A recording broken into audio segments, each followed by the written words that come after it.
Oke, matur nuwun. Saya akan coba menerangkan dengan dalam waktu singkat mengenai masalah coronavirus yang sekarang mungkin sedang berjangkit di Indonesia. Sebelum kemana-mana saya akan coba menerangkan mengenai masalah coronavirusnya sendiri. Coronavirus adalah virus RNA dan ini beramplop.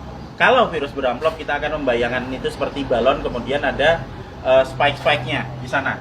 Nah, spike yang di luar ini terdiri dari lapisan glikoprotein. Lapisan glikoprotein akan sangat mudah hancur oleh pelarut lemak, deterjen, ataupun desinfektan. Jadi coronavirus meskipun dia punya kemampuan untuk menyebar dengan cepat, dia tetap memiliki kelemahan. Kelemahannya apa? Kelemahannya akan sangat mudah hancur oleh pelarut lemak, oleh deterjen, oleh desinfektan. Sehingga jika kita sering cuci tangan, kita sering ngepel lantai dengan desinfektan atau dengan cairan untuk pel, maka virusnya akan hancur dan tidak akan menulari lagi. Nah, kemudian saya akan cerita gimana caranya coronavirus bisa menulari ke manusia. Coronavirus menular ke manusia itu lewat sentuhan dengan material-material yang sudah terjangkit virus pertama, terus kedua pada saat kita berada di keramaian, kemudian ada orang yang mungkin bersin, kemudian kita kena oleh kontak langsung, maka dia akan langsung bisa menulari kita. Tapi sekali lagi kita jangan terburu panik dulu. Kenapa? Karena coronavirus ini tidak seganas seperti yang dibayangkan atau yang ditampilkan oleh media. Kita akan selalu lihat di situ. Sekarang korban coronavirus seluruh dunia ada sekitar di 80.000 sekian penderita. Tapi dari 80.000 itu nanti yang meninggal itu ada sekitar 2.400 yang selalu hanya akan ada di kisaran angka 2-3%. Silakan nanti dilihat di data statistik mengenai seberapa banyak yang orang yang terkena coronavirus dan seberapa banyak yang meninggal. Yang meninggal selalu ada di kisaran antara 2-3%. Berarti sisanya sebanyak 97% itu selamat. Dengan deskripsi lebih detail, yang sakit 53%, sementara sudah ada yang mulai sembuh itu sebanyak 44%. Nanti kita akan cerita kenapa dia bisa sembuh. Jadi begitu coronavirus masuk ke tubuh manusia, maka dia akan menginfeksi sel saluran pernapasan. Hari pertama akan ada bersin-bersin, wajar karena itu sistem imun non spesifik yang bekerja. Hari kedua akan ada pilek. Hari ketiga dan keempat kemudian nanti akan ada demam. Hari kelima demam akan berlanjut, dan jika badan kita fit, maka di hari ketujuh antibodi akan mulai dikeluarkan. Jadi kita akan belajar mengenai sistem imunologi basic di sini. Pada saat terkena pertama kali, maka tubuh perlu waktu 7 hari untuk memasukkan data mengenai virus yang masuk ke sini ke sel memori. Di hari ketujuh ini ada antibodi. Hari ketujuh antibodi akan meningkat, akan keluar di sini hari ketujuh.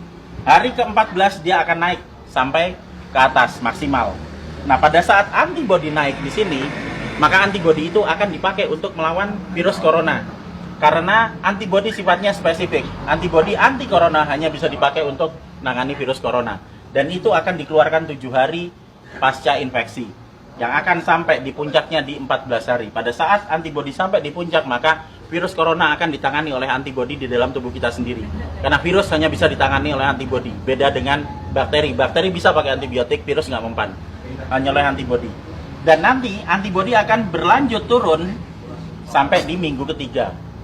Apa yang terjadi di minggu ketiga pada saat antibodi sudah mulai turun? Berarti infeksi yang ada di dalam sudah ditangani oleh antibodi yang tumbuh dalam kondisi maksimal di umur 14 hari tadi.